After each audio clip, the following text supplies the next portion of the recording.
დადგა ეს დღეც. დღეს ჩვენი არხისთვის განსაკუთრებული თარიღია. თამამად შემიძლია ვთქვა, რომ წიგნი, რომლის განხილვასაც ახლა ვიწყებთ, იყო ყველაზე მოთხოვნადი თქვენი, ჩემი მაყურებლის მხრიდან. კომენტარებში გამუდმებით ითხოვდით ძმებ კარამაზოვებს. მე კი შეგნებულად ვაყოვნებდი ამ ნაწარმოების განხილვას. რატომ? იმიტომ, რომ ნათლად ვგრძნობდი ამ ნაწარმოების კოლოსალურ მასშტაბებსა და სირთულეს. მინდოდა განსაკუთრებული პასუხისმგებლობით მომზადებულიყავი, რათა ღირსეულად შევხებოდი ამ ლიტერატურულ გიგანტს. და აი, დადგა დრო, ფარ დაუხადოთ ამ უკიდეგანო სამყაროს. რა თქმა უნდა, წინასწარ უნდა ვაღიარო, რომ ეს ვერ იქნება სრულიად ამომწურავი განხილვა. უბრალოდ შეუძლებელია ბოლომდე ამოწურო ის, რაც თავად არის ამოუწურავი.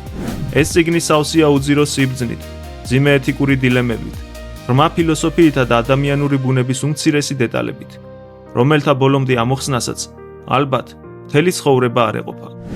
ამ წიგნის გავლენა მსოფლიო ლიტერატურაზე შეუძლებელია გადაჭარბებით შეაფასოს რომელიმე პატიოსანმა კრიტიკოსმა. ამერიკული ლიტერატურის ტიტანი უილიამ ფოლკნერი ამბობდა, რომ ეს იყო წიგნი, რომელსაც ის შთაგონებისთვის მუდმივად უბრუნდებოდა. ფრანც კაფკა კი, რომლის შემოქმედებაც ასევე სავსეა ეგზისტენციალური შფოთვით, დოსტოევსკის თავის სისხლისმიერ ნათესავს უწოდებდა, ხოლო ლევ ტოლსტოი, რომელიც ხშირად კრიტიკული იყო კოლეგების მიმართ, სიცოცხლის ბოლოს აღიარებდა, რომ ეს იყო ერთ-ერთი ყველაზე სრულყოფილი ნაწარმოები. ფიოდორ დოსტოევსკიმ ამ რომანზე მუშაობა სიცოცხლის მიწურულს 1878 წლის აპრილში დაიწყო. წერის პროცესზე დიდი გავლენა იქონია პირადმა ტრაგედიამ, რომელმაც მისი სამყარო შეძრა. მისი მცირეწლოვანი ვაჟი, სახელად ალიოშა, 3 წლის ასაკში ეპილეფსიით გარდაიცვალა. ამ დანაკარგით გამოწვეული მწუხარება წიგნის თითოეულ გვერდს მსჭვალავს და მას მძაფრით კივილიშრეს ამატებს. ნუგეში საძიებლად დოსტოევსკი ოპტინა პუსტინის მონასტერში გაემგზავრა იქაურ ბერებთან, ეგრეთ წოდებულ სტარიცებთან სასაუბროდ. სწორედ ამ პილიგრიმობიდან დაიბადა რომანის სულიერი გული და მისი წმინდა პერსონაჟები, განსაკუთრებით ბერი ზოსიმა. წიგნი სერიებად გამოიცა ლიტერატურულ ჟურნალ რუსეთის მასნეში. გამოცემა 1879 წელს დაიწყო და თავისი ინტენსივობით მაშინვე მიიპყრო საზოგადოების ყურადღება. ხალხი სულ მოუთქმელად ელოდა თითოეულ ახალ ნაწილს, რათა გაეგოთ ამ შფოთვარე ოჯახის ბედი. დოსტოევსკი ბოლო თავის გამოქვეყნებიდან 4 თვეზე ნაკლებ დროში გარდაიცვალა. ეს წიგნი კაცობრიობისადმი დატოვებულ მის უკანასკნელ ანდერძა და მთელი მისი შემოქმედების გვირგვინად მოიაზრება. სანამ უშუალოდ განხილვაზე გადავალთ, თუ თქვენთვის ღირებული აღმოჩნდება ეს ვიდეო, გთხოვთ, არ დაიშუროთ მოწონება და გამოიწეროთ არხი. სწორედ თქვენი აქტიურობა მაძლევს მოტივაციას, რომ გავაგრძელო ასეთი ვიდეოების შექმნა. ახლა კი დავიწყოთ.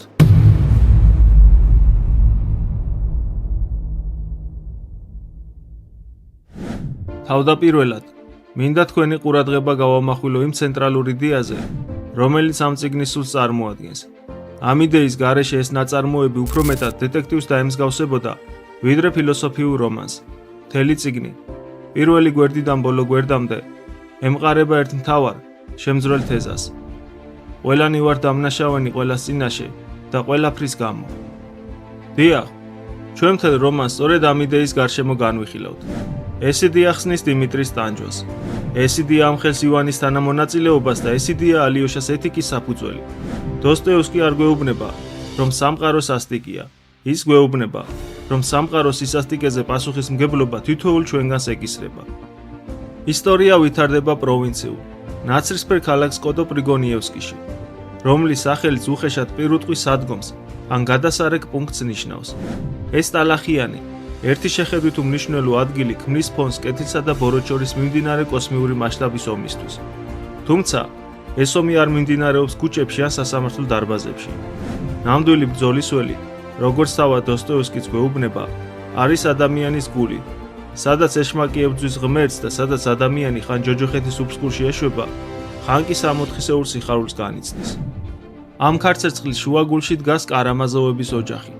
ისინი განასახიერებენ თავად კაცობრიობას, მთელი მისი სირთულითა და შინაგანი წინააღმდეგობებით. იმისთვის, რომ გავიგოთ, რატომ არის პასუხისმგებლობის იდეა ასე მნიშვნელოვანი, ჯერ უნდა გავიცნოთ კაცი, რომელსაც ეს გრძნობა საერთოდ არ გააჩნია. მამა, ფიოდორ პავლოვიჩ კარამაზოვი. ფიოდორ პავლოვიჩი არ არის უბრალო მემამულე, ის არის ავხორცი მასხარა, ადამიანი, რომელმაც საკუთარი ცხოვრება უწყვეტდა სამარცხვინო სანახაობად აქცია. ის სამი ვაჟის მამაა, თუმცა მამა მისთვის მხოლოდ ბიოლოგიური ტერმინია. მან საკუთარი შვილები ზედმეტი ნივთებივით მოიშორა, მსახურებსა და ნათესავებს მიუგდო. თავად კი სრულიად ჩაიძირა უნებების მორევში. ფიოდორ პავლოვიჩი განასახიერებს არამხოლოდ ფიზიკურ გახსნილებას, არამედ ძველი თაობის სულიერ ლპობას, რომელსაც არც ღმერთი სწამს და არც სინდისი ქენჯნის. ის არის კაცი, რომელიც სულელს თამაშობს, რათა გარშემომყოფებზე მანიპულირების საშუალება ჰქონდეს. მას სიამოვნებს საკუთარი თავის დამცირება, რადგან ეს მას სხვა ადამიანებზე უცნაურ ძალაუფლებას ანიჭებს. ის სვამს კითხვას: თუ ღმერთი არ არის, რატომ უნდა მცხვენოდეს? და ამით ის სრულიად უარყოფს მთავარ იდეას, რომ მას რაიმე პასუხისმგებლობა ეკისრება სხვების წინაშე. არის ერთი სცენა, სადაც ის ადგილობრივ მონასტერში წმინდა ბერ ზოსიმას სტუმრობს. ფიოდორი კლოუნივით იქცევა, დასცინის ბერებს და სცენებს აწყობს, რათა თავისი დაუცველობა დაფაროს. ის ეკითხება ბერს, რა უნდა გააკეთოს მარადიული სიცოცხლის მისაღებად, მაგრამ ამას ხუმრობით აკეთებს. ბერი ზოსიმა ამ მასხარაობის მიღმა იხედება და ზედაპირის ქვემოთ ტანჯულ სულს ხედავს. ის ეუბნება ფიოდორს: კაცი, რომელიც საკუთარ თავს ატყუებს და საკუთარ ტყუილს უსმენს, იქამდე მიდის, რომ ვეღარანაირ ჭეშმარიტებას ვეღარ არჩევს.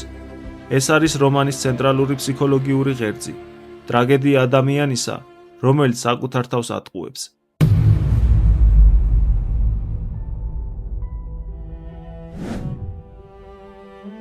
ფიოდორ პავლოვიჩს ჰყავს 3 კანონიერი ვაჟი, რომელთაგან თითოეული ცხოვრებისა და არსებობისადმი განსხვავებულ მიდგომას განასახიერებს. პირველი არის უფროსი ვაჟი, დიმიტრი კარამაზოვი, მიტია. ის ფიოდორის პირველი ცოლის, მდიდარი და რომანტიკული დიდგვაროვანი ქალის, ადელაიდას შვილია.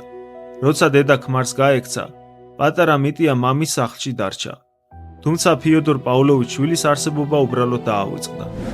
დიმიტრი მრწმენით გაიზარდა, რომ დედისგან დიდ მემკვიდრეობას მიიღებდა. სწორედ ეს ფული ხდება მამა-შვილ შორის მთავარი კონფლიქტის მიზეზი. დიმიტრი მამის მსგავსად ვნებების ტყვია, მაგრამ მისგან განსხვავებით, ამ ველური ბუნების სიღრმეში კეთილშობილი გული უძგერს. ის სტიქიური ადამიანია, ცხოვრობს სამიერი იმპულსებით, ღვინით, ქალებითა და ოფიცრის ღირსების თავისებური გაგებით. ეს არის კაცი, რომელიც იტანჯება, რადგან გრძნობს პასუხისმგებლობის ტვირთს, მაგრამ ჯერ ვერ უპოვია ძალა, რომ ეს ტვირთი ღირსეულად ზიდოს. დიმიტრისა და მამამის შორის უთანხმოება მხოლოდ ფულით არ არის გამოწვეული. ისინი სიყვარულშიც მეტოქეები არიან. ორივე შეპყრობილია ქალით, სახელად გრუშენკა. ეს სასიყვარულო სამკუთხედი ქმნის ფეთქებაცაშის სიტუაციას, რომელიც ნებისმიერ მომენტში შეიძლება ძალადობაში გადაიზარდოს. მეორე ვაჟი, ივან კარამაზოვი, რომანის ინტელექტუალური გიგანტი და შეუპოვარი სკეპტიკოსია. ის რაციონალისტია, რომელსაც არ შეუძლია მიიღოს სამყარო, რომელიც სავსეა ბავშვთა ცრემლითა და გაუმართლებელი ტანჯვით. ივანი წარმოადგენს ნიჰილიზმისა და ათეიზმის მზარდ ტალღას, რომელიც იმ დროს რუსეთში ვრცელდებოდა. მას სჯერა, რომ ღმერთისა და უკვდავების გარეშე ჭკვიანი ადამიანისთვის ყველაფერი ნებადართულია. ივანი არის პერსონაჟი, რომელიც ყველაზე მძაფრად ებრძვის ჩვენს მთავარ თეზას. მას არ სურს იყოს დამნაშავე სხვების წინაშე. მას სურს სამართლიანობა მხოლოდ ლოგიკის ფარგლებში. მესამე ვაჟი არის ალიოშა, რომანის გმირი ავტორის თვალში. ეს სახელი დოსტოევსკი მას გარდაცვლილი შვილის პატივსაცემად დაარქვა და ის ამ სიყვარულის მთელ სიმძიმეს ატარებს. მას ბერობის გზის არჩევა სურს, ამიტომაც მონასტერში მორჩილად დგას. ეს სათნო სული ცდილობს უყვარდეს ყველა, ვისაც კი შეხვდება. ის რეალისტია, რომელიც ჭეშმარიტებას თანაგრძნობის პრიზმაში ხედავს.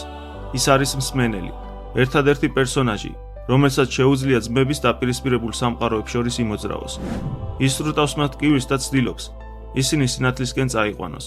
ზუსტად ისე, როგორც ამას მისი მოძღვარი, ზოსიმა ასწავლის. ასევე არის მეოთხე ფიგურა, სახური სახელად სმერდიაკოვი, რომელზეც ამბობენ, რომ ფიოდორის უკანონო შვილია მყრალი ლიზავეტასგან, ქალაქში მცხოვრები მუნჯი და უსახლკარო ქალისგან. ის ივანის ინტელექტუალურ თეორიებს პრაქტიკულ ბოროტებად გარდაქმნის. ოჯახში მზარეულად მსახურობს და ჩუმად ჩრდილიდან აკვირდება გარშემო არსებულ ქაოსს. მას ეპილეფსია ტანჯავს, ეზიზღება საკუთარი წარმომავლობა და კარამაზოვებს ზიზღით უყურებს. ფსიქოლოგიური დაძაბულობა პიკს აღწევს ადრეულ, საკვანძო სცენაში, ოჯახურ შეხვედრაზე მონასტერში, ბერ ზოსიმას სენაკში. ოჯახი აქ თითქოს ფინანსური დავების მოსაგვარებლად შეიკრიბა, მაგრამ სინამდვილეში ეს მსოფლმხედველობების შეჯახებაა, სადაც სიწმინდე და სიბილწე პირისპირ ეჯახება ერთმანეთს. კონფლიქტის საბაბი ერთი შეხედვით მარტივია. დიმიტრი მამისგან კუთვნილ მემკვიდრეობას 3000 მანეთს ითხოვს, რადგან დარწმუნებულია, რომ ის ფიოდორმა მიითვისა. მამა კი ამაზე ცივ უარს აცხადებს და ამტკიცებს, რომ დიმიტრიმ უკვე გაანიავა ყველაფერი, რაც კი ოდესმე ეკუთვნოდა. თუმცა ეს ფინანსური დავა მხოლოდ საფარია იმ ღრმა სიძულვილისა, რომელიც მამასა და შვილს შორის დუხს. საქმე იქამდე მივიდა, რომ დიმიტრი მამის მოკლითაც კი იმუქრებოდა, რაც მთელი ქალაქისთვის ცნობილი გახდა. პატარა სენაკში ატმოსფეროს სქელდება, როდესაც მამაშვილი ყვირილს იწყებს. ნათელი ხდება, რომ შერიგება შეუძლებელია და ტრაგედია გარდაუვალი. და სწორედ ამ დაძაბულობის კულმინაციაში ბერი ზოსიმა რაღაც მოულოდნელს აკეთებს. ის დგება და დიმიტრის წინაშე მიწამდე იხრება. ეს ქმედება ყველას თავზარს სცემს. რატომ სცემს წმინდა ბერი თაყვანს სოდვილს? იმიტომ, რომ ზოსიმა წინასწარ ხედავს იმ დიდ, გამწმენდელ ტანჯვას, რომლის გადატანას დიმიტრის მომავალში ელოდება. ზოსიმასთვის ტანჯვა სასჯელი კი არა, გზა. მან იცის, რომ მხოლოდ ამ გოლგოთის გავლის შემდეგ მივა დიმიტრიმ ჭეშმარიტებამდე, რომ ყველანი ყველას წინაშე დამნაშავენი ვართ.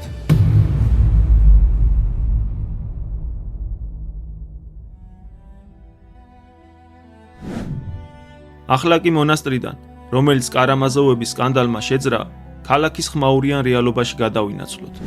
ივანი ალიოშას ტავერნაში იწვევს. იქ, სადაც ჰაერი გაჟღენთილია არყის სუნითა და ამქვეყნიური ორომტრიალით. თუმცა, სწორედ ამ მიწიერ გარემოში იწყება საუბარი, რომელიც მსოფლიო ლიტერატურის ერთ-ერთ უმაღლეს მწვერვალად ითვლება. ივანი საუბარს იმით იწყებს, რომ არ უარყოფს ღმერთს, როგორც ფაქტს. მე ვიღებ ღმერთს, ეუბნება ის ალიოშას, მაგრამ მე არ ვიღებ მის შექმნილ სამყაროს. ივანს აქვს ერთგვარი შავი არქივი, ფაქტების კრებული უდანაშაულო ბავშვთა ტანჯვაზე. ის ალიოშას უყვება შემზარავ ისტორიებს. თურქ ჯარისკაცებზე, რომლებიც შვილებს ხიშტებზე აგებენ დედების თვალწინ, რუს გენერალზე, რომელმაც 8 წლის ბიჭი ძაღლებს დააგლეჯინა, მშობლებზე, რომლებიც საკუთარ შვილებს ყინვაში კეტავენ. ივანის არგუმენტი რკინისაა და პირდაპირ ეჯახება ჩვენს მთავარ თეზას, რომ ყველანი დამნაშავენი ვართ. ივანი ამბობს, დასრულების ტანჯვა კიდევ გასაგებია, მათ სოდო აქვს ჩადენილი და სასჯელიც დაიმსახურეს, მაგრამ ბავშვები, მათ ხომ არაფერი დაუშავებიათ და თუ კი სამყაროს ჰარმონია, ჭეშმარიტება და მომავალი სამოთხე ამ უდანაშაულო ბავშვების ცრემლებზე უნდა აშენდეს, მაშინ მე უარს ვამბობ ამ ჰარმონიაზე. ეს ფასი მეტისმეტად მაღალია. ამიტომ მე პატივისცემით უკან ვაბრუნებ ამ სამოთხეში შესასვლელ ბილეთს. ივანი კატეგორიულად უარყოფს საყოველთაო პასუხისმგებლობის იდეას. მას არ სურს იყოს დამნაშავე სხვების წინაშე. მისი პოზიცია მკაფიოა. მე არ ვარ დამნაშავე იმ წამებლების სოდვაში. მე არ მინდა მათთან სულიერი ერთობა ან შერიგება. მე მსურს გამიჯვნა. ივანი ითხოვს სამართლიანობას აქ და ახლა, დედამიწაზე და არა მომავალ ცხოვრებაში. ამის შემდეგ ივანი ალიოშას თავის პოემას დიდ ინკვიზიტორს უყვება. მოქმედება ვითარდება მე-16 საუკუნის სევილიაში, ინკვიზიციის ყველაზე სასტიკი მძვინვარების პერიოდში. ქრისტე ჩუმად უსიტყვოდ ბრუნდება დედამიწაზე. ხალხი მას მყისიერად ცნობს და მისკენ მიიჩქარის. ის კურნავს ავადმყოფებს და ტაძრის კიბეებთან მკვდრეთით აღადგენს ბავშვს. მაგრამ ამ დროს მოედანზე ჩნდება 90 წლის კარდინალი, დიდი ინკვიზიტორი. ის ხედავს სასწაულს, მაგრამ მაინც ბრძანებს ქრისტეს დაპატიმრებას. და აი, დგება ერთო ბუცნაური და შემზარავი მომენტი. ხალხი, რომელიც მაცხოვარს ეთაყვანებოდა, ინკვიზიტორის ძალაუფლების წინაშე მყისიერად იხევს უკან და მორჩილად, ხმის ამოუღებლად უთმობს გზას მცველებს. ღამით, ციხის ბნელ საკანში, ინკვიზიტორი პატიმართან შედის და თავის ცნობილ მონოლოგს იწყებს.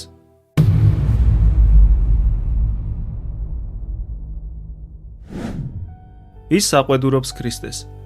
რატომ უარყავ იმ ბრძენი და საზარელი სულის რჩევა უდაბნოში? მან ხომ გაგაფრთხილა, რომ ადამიანს თავისუფლება კი არა, მიწიერი პური სჭირდება. შენ კი უარი თქვი ამაზე, რადგან გსურდა, კაცობრიობა არა პურის ან სასწაულის გამო, არამედ თავისუფალი ნებითა და სიყვარულით გამოყოლოდა. მაგრამ შენ ზედმეტად დიდი წარმოდგენა გქონდა ადამიანებზე. შენ მხოლოდ რჩეულებზე, იმ მცირერიცხოვან ძლიერებზე ზრუნავდი, ვინც ამ ტვირთვის დიდვა შეძლებდა. მაგრამ რაქნან დანარჩენებმა, რა დააშავა იმ მილიონობით სუსტმა არსებამ, რომლებსაც არ შესწევთ ძალა, შენსავით უარყომ პური თავისუფლების სანაცვლოდ. განა ისინი შენი შვილები არ არიან? ჩვენ კი ისინი შევიყვარეთ. ეს სუსტი, უბადრუკი ბრბო. ჩვენ გამოვასწორეთ შენი საქმე. დავუჯერეთ იმ ბრძენ სულს. წავართვით მათ აუტანელი თავისუფლება და სანაცვლოდ მივეცით ის, რაც მათ ასეს ყურიათ. მაძღარი კუჭი და მშვიდი სინდისი. მეტიც, ჩვენ მათ სოდვის ჩადენის უფლებაც კი მივეცით. გვესმის რა მათი სისუსტის, ნება დავრთეთ, დაეკმაყოფილებინათ თავიანთი ვნებები. ოღონდ, ხოლო ჩვენი ნებართვით.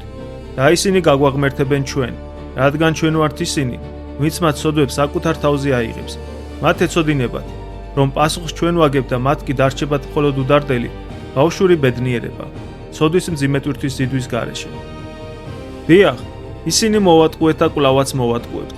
ჩვენ მათ ვეტყვით, რომ შენ გემორჩილები და შენი სახელით ვმეფობთ, მაგრამ სწორედ ამაშია ჩვენი ტანჯვა.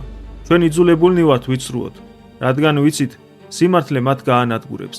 ჩვენ მარტონი ვატარებთ ამ სიცრუის წყევლას, რათა მათ ბოლომდე შეეროდეთ, რომ გადარჩენილნი არიან. სწორედ იმის დასტურად, რომ მათ თავისუფლებას მონობა ამჯობინეს, იცი, რა მოხდება ხვალ? მე არც კი დამჭირდება ძალისხმევა. ჩემს ერთ უბრალო მინიშნებაზე, ეს მორჩილი ფარა, რომელიც დღეს ფეხებს გიკოცნი და უყოყმანოდ მოვარდება და შენს დასაწვავად მომზადებულ კოცონს ნაკვერცხლებს მიაღრის. დიახ, ისინი დაუფიქრებლად გაგწირავენ და დაგწვავენ, როგორც ყველაზე საშინელ ერეტიკოს. ოღონდ ამჯერად, ჩემი ბრძანებით. ინკვიზიტორის ლოგიკა დამაჯერებელია. მისი აზრით, ადამიანების სუსტი, ვიამბოხე მონები არიან, რომლებსაც არ შესწევთ ძალა, ზიდომ პასუხისმგებლობის ტვირთი. მათ სჭირდებათ მწყემსი, რომელიც მათ ნაცვლად მიიღებს გადაწყვეტილებებს. ქრისტე მთელი მონოლოგის განმავლობაში დუმს. ბოლოს, პასუხის ნაცვლად, ის დგება და ინკვიზიტორს კოცნის. ეს კოცნა წვავს მოხუცის გულს, მაგრამ ის მაინც უშვებს პატიმარს. წადი და აღარასოდეს მოხვიდე. რომანში ივანის დიდ ინკვიზიტორს უპირისპირდება არა ალიოშას არგუმენტები, არამედ ბერი ზოსიმას ცხოვრება და სიკვდილი.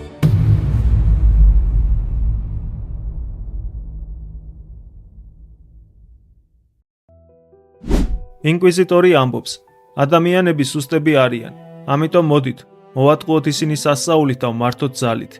ბედნიერება თავისუფლების გარეშე. ბერი ზოსიმა ამბობს, დიახ, ადამიანები სუსტები არიან, მაგრამ გამოსავალი არა მათზე ბატონობა, არამედ პასუხისმგებლობის გაზიარება. ყველანი დამნაშავენი ვართ ყველას წინაშე, ეს ნიშნავს, რომ ჩვენ კი არ განვიკითხავთ სუსტ ადამიანებს, არამედ ვიზიარებთ მათ ტვირთს და რაოდენ ძლიერნიც არ უნდა ვიყოთ, ჩვენ არ ვდგებით მათზე მაღლა. პირიქით, ჩვენს თავსაც სწორედ ამ სუსტ არიგებში მოვიაზრებთ. და აქედან გამომდინარე, ადამიანები სუსტები კი არ არიან, არამედ ადამიანები სუსტები ვართ. და აი, დგება მომენტი, როცა ზოსიმას სწავლება უმძიმესი გამოცდის წინაშე დგება. ბერი ზოსიმა კვდება. მონასტერში და მთელ ქალაქში არის მოლოდინი, რომ ისეთი წმინდა კაცის სხეული, როგორიცაა ზოსიმა, სიკვდილის შემდეგ არ გაიხრწნება. ხალხი ელოდება სასწაულს, ისინი ელოდებიან სურნელებას, როგორც სიწმინდის დასტურს. ეს ზუსტად ის არის, რაზეც ინკვიზიტორი საუბრობდა. ხალხს სჭირდება სასწაული რწმენისთვის. მაგრამ დოსტოევსკი საშინელ სცენას გვიხატავს. ზოსიმას გარდაცვალებიდან რამოდენიმე საათში, ოთახში საშინელი, ძიმე ხრწნილების სუნი დგება. ეს შოკი და სკანდალია. ბერები, განსაკუთრებით ზოსიმას მოწინააღმდეგე, ასკეტი ფერაპონტი და ერისკაცები იწყებენ ჩურჩულს.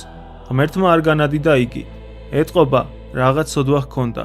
ტკბილეული უყვარდა და იმიტომ მყარს. ეს მომენტი ანადგურებს ალიოშას. ის გადის მონასტრიდან სასოწარკვეთილი. მას არ სწყინს ზოსიმას სიკვდილი. მას სწყინს ის, რომ ბუნების კანონებმა არ დაუთმეს გზა სიწმინდეს. ალიოშა იმეორებს ივანის სიტყვებს. მე არ ვუარყოფ ღმერთს, მაგრამ ის სამყაროს არ ვიღებ. რატომ გააკეთა ეს დოსტოევსკიმ? რატომ ააყროლა თავისი საყვარელი პერსონაჟი? ამით ავტორმა დაგვანახა უმნიშვნელოვანესი ჭეშმარიტება. ზოსიმა იმიტომ კი არ იყო წმინდანი, რომ ბუნების კანონებს არ ღვევდა, არამედ იმიტომ, რომ ის ცხოვრობდა წმინდა და ადამიანებს ჭეშმარიტების გზას უჩვენებდა. თუ რწმენა დაფუძნებულია მხოლოდ სასწაულზე, მაშინ ეს რწმენა მყიფეა. ნამდვილი რწმენა უნდა იღებდეს რეალობას, ბუნების კანონებს და სიკვდილის სიმახინჯესაც კი და მაინც ინარჩუნებდეს სიმტკიცეს. ალიოშამ უნდა შეიცნოს ღმერთის სიყვარული სასწაულების გარეშე, რეალურ, ძიმე სამყაროში. სანამ ალიოშა თავის სულიერ კათარზის გადის, ოჯახში ტრაგედია პიკს აღწევს.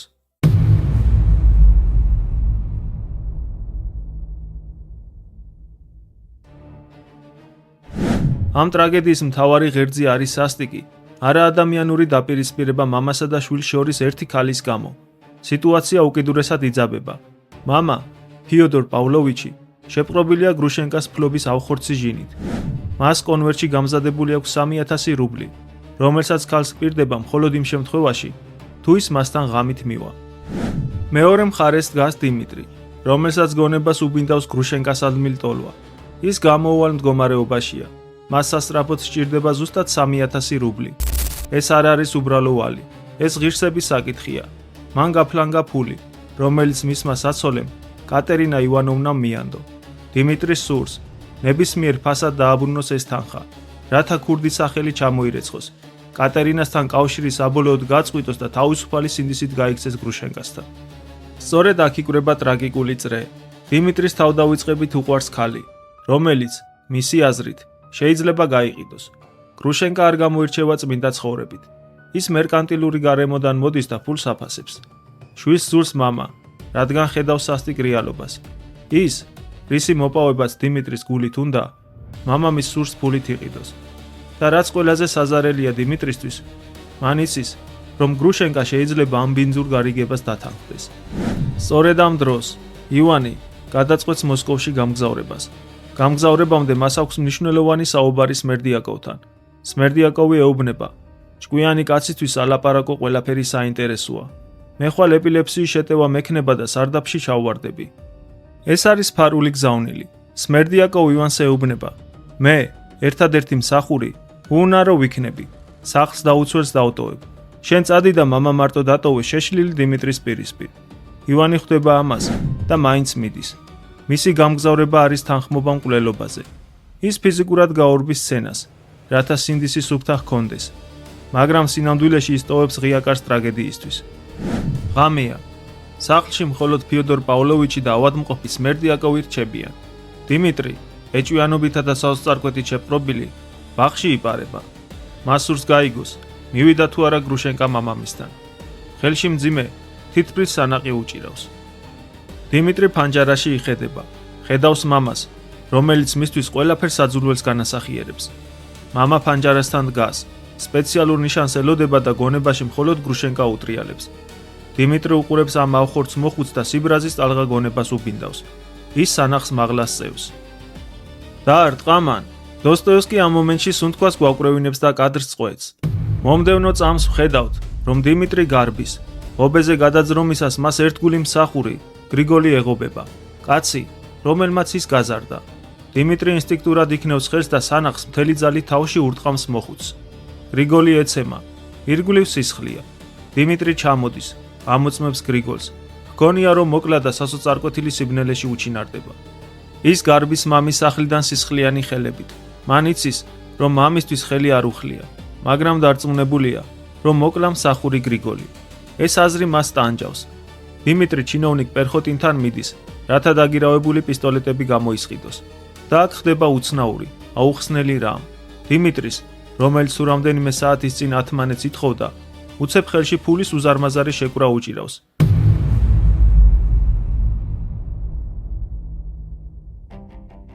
დიმიტრი ყიდულობს შამპანურს, დელიკატესებს და ბოშებს ქირაობს. ის მიდის სოფელ მოკროეში. რატომ? იმიტომ, რომ იქ არის გრუშენკა. გრუშენკა შეხვდა თავის ყოფილს, პოლონელ ოფიცერს, რომელმაც ის წლების წინ მიატოვა.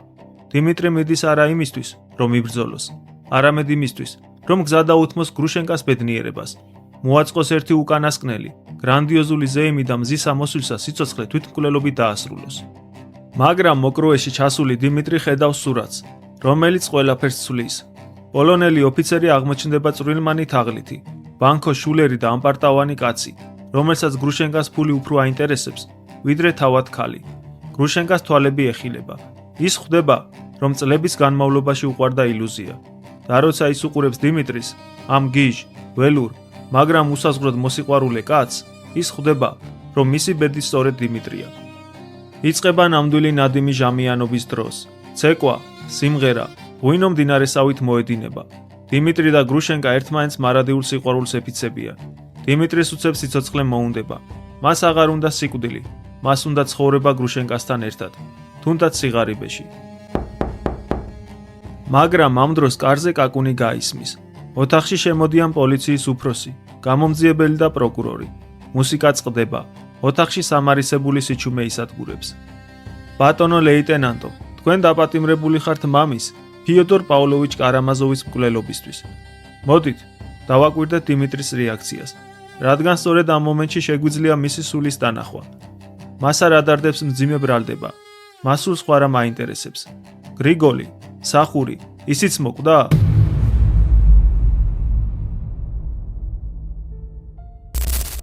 როდესაც ეუბნებიან, რომ გრიგოლი ცოცხალია და მხოლოდ დაშავებულია, დიმიტრი მუხლებზე ეცემა და ღმერთს მადლობას სწირავს. დიდება შენ დაუფალო, მე არ ვარ მკვლელი, სისხლი არ არის ჩემს ხელებზე.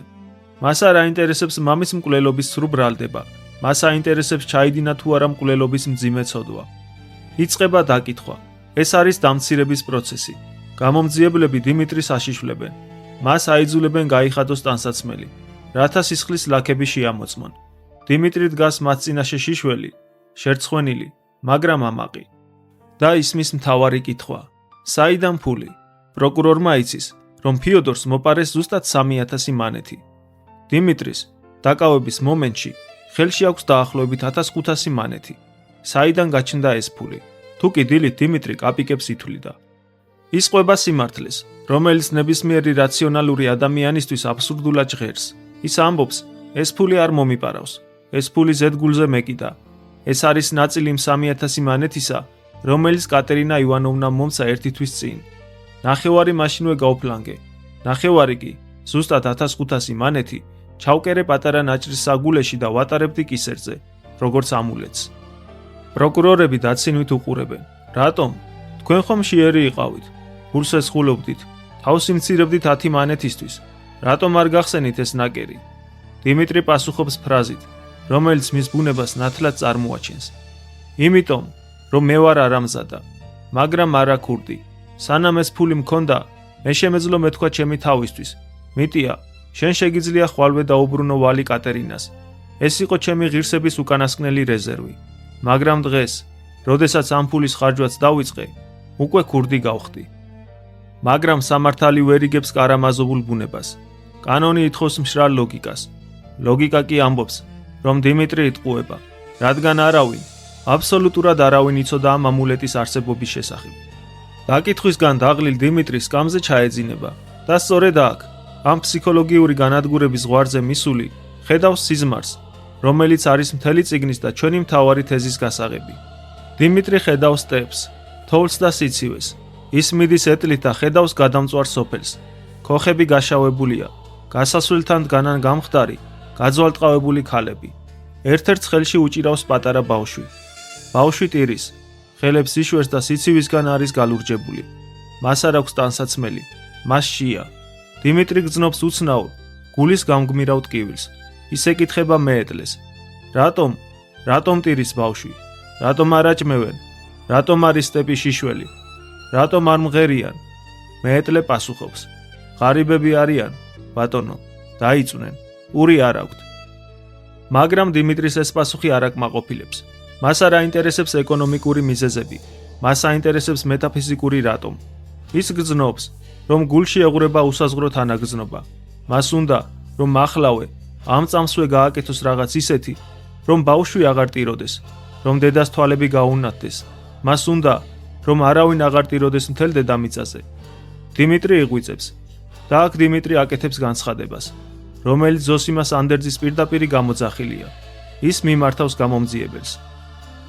ბატონებო, მე მესიზმრა ბავშვი, მე არ მომიკლავს მამა, მაგრამ მე ვიღებ ამ სასჯელს. მე მინდა ვიტანჯო და ტანჯვით განვიწმინდო. რადგან შეიძლება მამა არ მომიკლავს, მაგრამ მე მინდოდა მისი მოკლა. მე ვარ ცოდვილი და მე ვიღებ პასუხისმგებლობა სხვის ცოდვაზეც, რადგან ყველანი დამნაშავენი ვართ ყველას წინაშე. მე წავალ ციმბირში, მაგრამ იქიდანაც, მიწის სიღრმიდანაც კი, უფლის სადიდებელს ვიგალობებ. სწორედ აქ, დიმიტრი თავისი ქმედებით ამარცხებს ივანის სივლოგიკას. გავიხსენოთ, ივანმა თქვა, ბავშვის სრემლის გამო მე უარს ვამბობ ღმერთზე. დიმიტრი კი პასუხობს, ბავშვის სრემლის გამო მე ვიღებ ჯვარს და მივდივარ ღმერთთან. დიმიტრი ხვდება, რომ სამყაროს ამბოხით ვერ გამოასწორებ. ის მხოლოდ თანაგრძნობითა და მსხვერპლით იკურნება.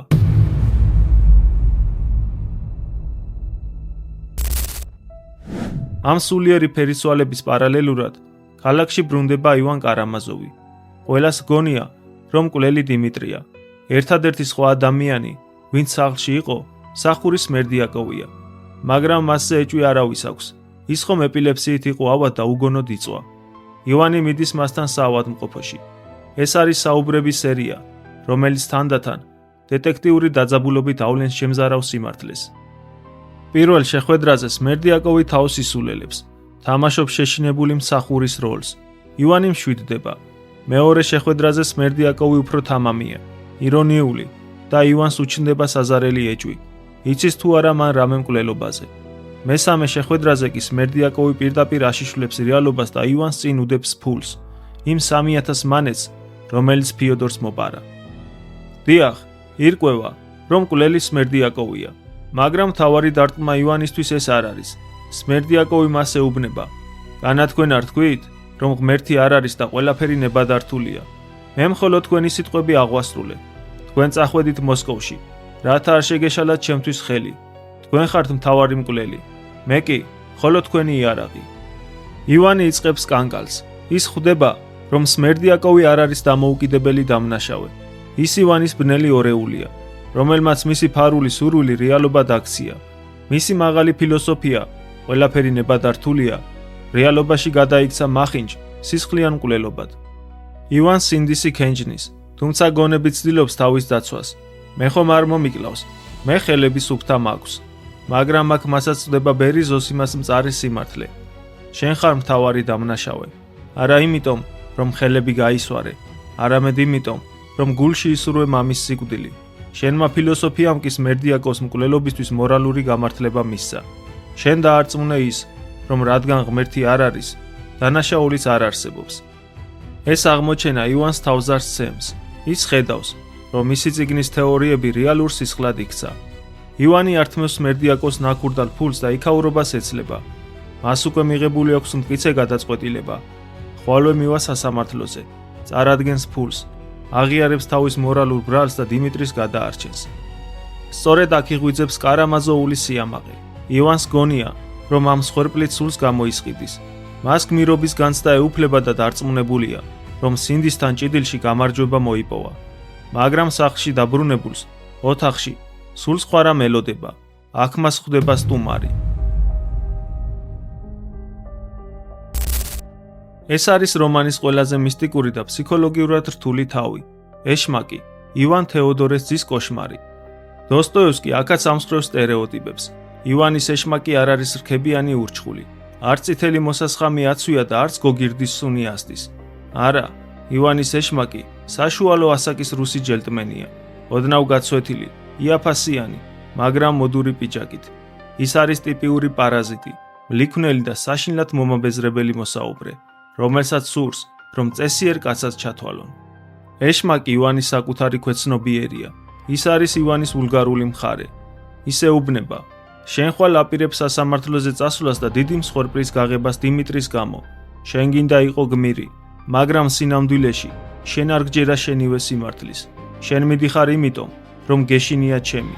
შენ გეშინია იმის აღიარების, რომ შენ უბრალო მკვლელი ხარ და არა ფილოსოფოსი.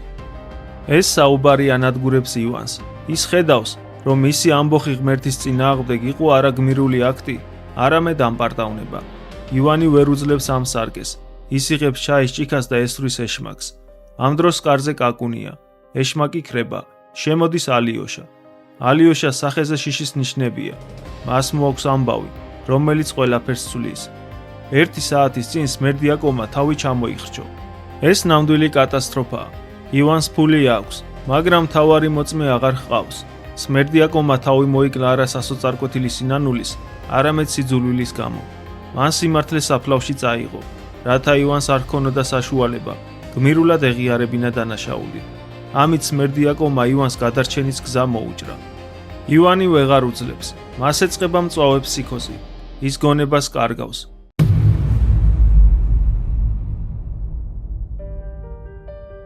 თენდება სასამართლო პროცესის დღე. მთელი რუსეთის კოტოპრიგონიევსკშია. ბილეთები იყიდება. ეს არ არის მართლმსაჯულების პროცესი. ეს არის სანახაობა. ქალბატონები ცხვირსახოცებით იწმენდნენ ცრემლებს. მათ მოსწონთ დიმიტრი. როგორც რომანტიკული მკვლელი, კაცები კი მკაცრად არიან განწყობილნი. იწყება მთავარი დაპირისპირება პროკურორსა და ადვოკატს შორის. გამოდის პროკურორი იპოლიტ კირილოვიჩი. ეს კაცი ადამიანური, ცივი ლოგიკის განსახიერებაა და დოსტოევსკი აქ გვიჩვენებს, თუ როგორი საშიში შეიძლება იყოს მხოლოდ ლოგიკურად აზროვნება. პროკურორი აგებს იდეალურ, თითქოს და გაუვალ კონსტრუქციას. ის ნაბიჯ-ნაბიჯ გვიხსნის. მოტივი: დიმიტრის ჰაერივით სჭირდებოდა 3000 მანეთი გრუშენკასთვის. განზრახვა: მან არაერთხელ საჯაროდ დაიყვირა, რომ მამას მოკლავდა. შესაძლებლობა: ის იყო ბაღში, ღამით და ხელში მძიმე სანაყი ეჭირა. პროკურორი ოსტატურად აანალიზებს ფსიქოლოგიასაც. ის ხას უსვამს კარამაზოვულ ბუნებას, აღვირახსნეს და ველურს და ასკვნის, ასეთი კაცი შუაგზაზე ვერ გაჩერდებოდა. და ბოლოს, ფაქტები. მამა მკვდარია. ღატაკ დიმიტრის კი ხელში უჭირავს ფული, ხოლო მის მონათხრობს ამულეთში შენახულ ფულზე პროკურორი უწოდებს ზღაპარს, რომლისაც არავის, არც ერთ ჭკვიან ადამიანს არ სჯერა. პროკურორის სიტყვა ბრწყინვალეა, ის ლოგიკურად უნაკლოა და ის სრულიად მცდარია. პროკურორმა ახსნა ყველაფერი, გარდა სიმართლისა. მან ვერ გათვალა ერთი რამ, ადამიანის სული. მან ვერ დაუშვა, რომ ამ ველურ დიმიტრიში შეიძლებოდა ბოლო წამს სინდის გაეღვიძა და მისი ხელი შეეჩერებინა. შემდეგ გამოდის დაცვა, ცნობილი ადვოკატი ფედიუკოვიჩი. ის ცდილობს დაანგრიოს პროკურორის ლოგიკა. ისვამს სკანდალურ კითხვას. რა არის მამა? მამა არ არის ის, ვინც ჩასახა, არამედ ის, ვინც აღზარდა. ფიოდორ კარამაზოვი არ იყო მამა, ის იყო მტერი და რომც მოეკლა დიმიტრის, ეს არ იქნებოდა მამის მკვლელობა. ეს საშიში არგუმენტია, მაგრამ ადვოკატი ამით ცდილობს მსაჯულების გრძნობებზე თამაშს. შემდეგ ის ამბობს, ფსიქოლოგია ორბოლოიანი ჯოხია. დიმიტრი რომ ცივსისხლიანი მკვლელი ყოფილიყო, ის არ დატოვებდა სამხილებს. სასამართლო დარბაზში მოვლენები რადიკალურად იცვლება. შემოდის ივანი, ის ძლივს დგას ფეხზე, თვალები სიგიჟით უელავს. ის იღებს ფულის დასტას და დებს მაგიდაზე. აი ფული, სმერდიაკოვმა მოკლა, მე ვასწავლე, ვინ არის აქ ნორმალური? მე თქვენ გიჟი გონივართ, მაგრამ ახლა მხოლოდ მევხედავ სიმართლეს. გაუშვით ეს კაცი, ის უდანაშაულოა, მე დამიჭირეთ, მე ვარ მთავარი დამნაშავე. დარბაზი შოქშია, ივანი სისულელეებს ლაპარაკობს, ის ახსენებს ეშმაკს, მის სახეზე სიგიჟია, სასამართლო გადაწყვეტს, რომ მას ბოდო აქვს და გაჰყავთ დარბაზიდან. აქ ხდება საბოლოო ღალატი. კატერინა ივანოვნა, დიმიტრის ყოფილი საცოლე, რომელსაც ახლა ივანი უყვარს, ხედავს, რომ ის იღუპება და მის გადასარჩენად, რათა დაამტკიცოს, რომ ივანი გიჟია და დიმიტრია მკვლელი, ის აჩენს დოკუმენტს, რომელსაც აქამდე მალავდა. ეს არის წერილი, რომელიც დიმიტრიმ სიმთვრალეში მისწერა. მოუკლავ მამას, ავიღებ ფულს და ფეხს არ მოვიცვლი. ეს წერილი ხდება განაჩენი. კატერინამ გაწირა დიმიტრი ივანის გამო. დიმიტრი უყურებს მას და მხოლოდ ამას ამბობს. კატია, რატომ დამღუპე? მას არ აქვს სიბრაზე, მხოლოდ სევდა. დგება განაჩენის დრო. ნაფიცი მსაჯულები გლეხები არიან. ტრადიციულად, გლეხები ხშირად იწყალებდნენ დამნაშავეებს. ყველა ელოდება, რომ ისინი იტყვიან. დამნაშავეა, მაგრამ ღირსია შებრალების. მაგრამ ისინი ბრუნდებიან და მათი განაჩენი მკაცრია და ერთმნიშვნელოვანი. დამნაშავეა, არანაირი შებრალება, 20 წელი კატორღა ციმბირში. რატომ? იმიტომ, რომ საზოგადოებამ უარი თქვა ბერი ზოსიმას გზაზე. მათ არის ურვეს პასუხისმგებლობის გაზიარება. მათ სჭირდებოდათ განტევების ვაცი. მათ დასაჯეს დიმიტრი მამის მკვლელობისთვის, რომელიც მას არ ჩაუდენია. დიმიტრის საბოლოო სიტყვა სასამართლოზე არ არის თავის მართლება. ეს არის ახსარება. მე არ მომიკლავს მამა, მაგრამ მე ვარ ცოდვილი კაცი. მე მივიღებ სასჯელს, რათა განვიწმინდო. შვიდობით მზეო, შვიდობით რუსეთო. ამგვარად, ჩვენ მტოვებთ დასრულებს თავიანთი ტრაგედიის ნანგრევებში.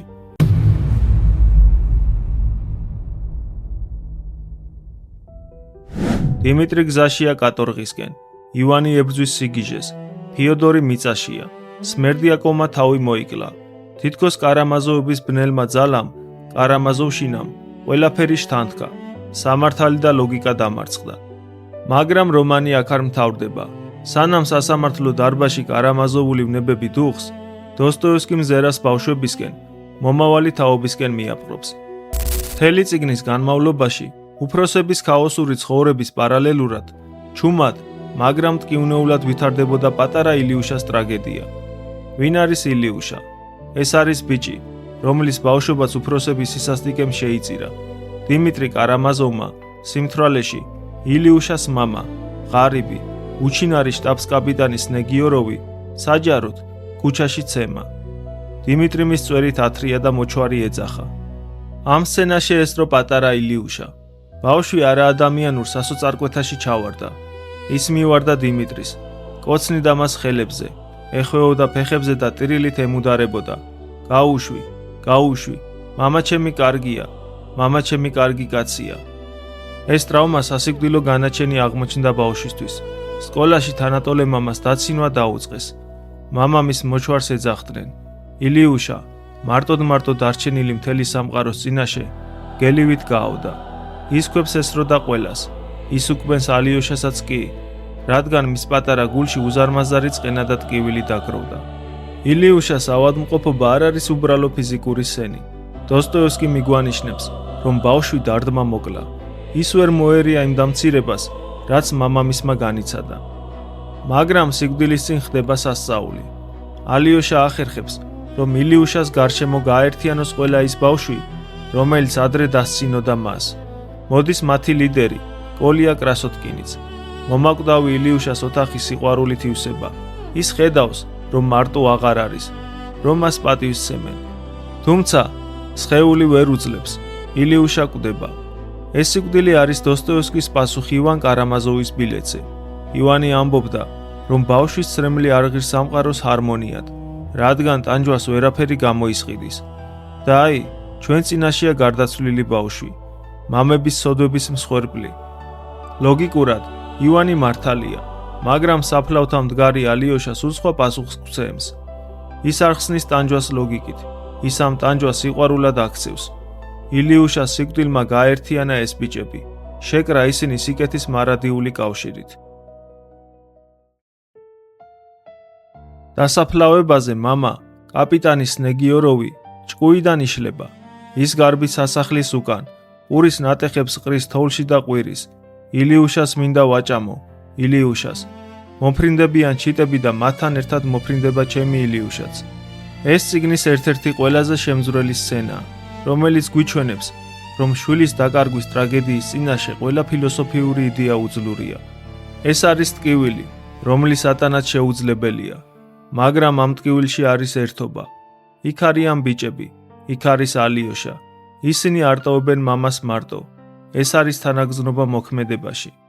დაკრძალვის შემდეგ ალიოშა 12 ბიჭს დიდ ქვასთან კრებს. ეს არის რომანის ფინალი და მისი მორალური მწვერვალი.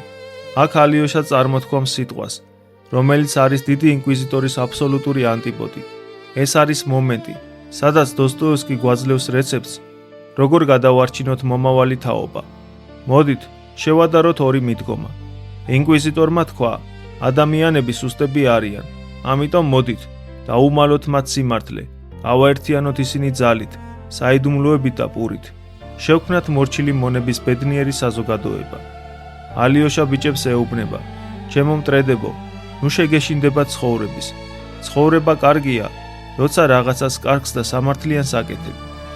ალიოშა არ ითხოვს მორჩილებას და არ პირდება ბავშვებს უდარდელ ცხოვრებას. ის თავაზობს იარაღს ბოროტების წინააღმდეგ. საერთო, წმინდა მოგონებას. ალიოშა ამბობს, იცოდეთ, რომ არაფერია იმაზე ძლიერი და გამოსადეგი მომავალი ცხოვრებისთვის, ვიდრე კარგი მოგონება ბავშვობიდან. ხალხი ბევრს საუბრობს განათლებაზე, მაგრამ აი, ეს წმინდა მოგონება შესაძლოა იყოს საუკეთესო განათლება. თუ კი ასეთ ერთ მოგონებას მაინც წაიღებთ ცხოვრებაში, თქვენ გადარჩენილი ხართ. ალიოშა ბიჭებს აძლევს ეთიკურ კომპასს. როდესაც ისინი გაიზრდებიან და ცხოვრება ეცდება მათ გატეხვას, როცა მათში გაიღვიძებს კარამაზოვული ვნებები, როცა ისინი დადგებიან არჩევანის წინაშე, იყვნენ სასტიკებით უკეთილშობილები, მათ გაახსენდებათ ეს ქვა, ეს დღე და მოიგონებენ თუ როგორ უყვარდათ ილიუშა და როგორ ტიროდნენ ერთად. და ეს მოგონება შეაჩერებს მათ ხელს ბოროტების ჩადენისას. ეს არის თავისუფალი ადამიანების კავშირი. ისინი შეკრულნი არიან არა კანონით და შიშით, არამედ სიყვარულით და პასუხისმგებლობით გარდაცვლილი მეგობრის წინაშე. ალიოშამ ზოსიმას სწავლებით შექმნა პატარა ეკლესია ღიაცის ქვეშ, სადაც ყველანი პასუხისმგებელნი არიან და ბოლოს ისმის მთავარი კითხვა. კოლია კრასოტკინი, ბიჭების ლიდერი, რომელიც არის პატარა ივანი, ანუ ათეისტი და მეამბოხე, უყურებს ალიოშას და სვამს კითხვას, რომელიც ყვეც ყველაფერს.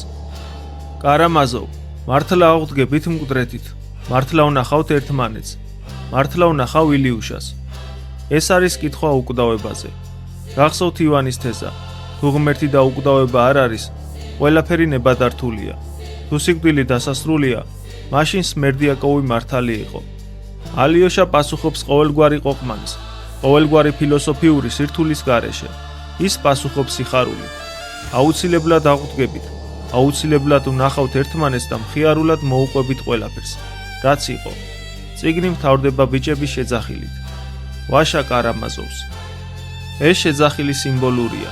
გვარი კარამაზოვი, რომელიც წიგნის დასაწყისში ასოცირდებოდა გარყვნილებასთან, მამის მკვლელობასთან, სირცხვილთან და სიბნელესთან, წიგნის ბოლოს განიწმინდება. ალიოშამ გამოისყიდა თავისი გვარი. მან დაამტკიცა, რომ სისხლი და გენეტიკა განაჩენი არ არის.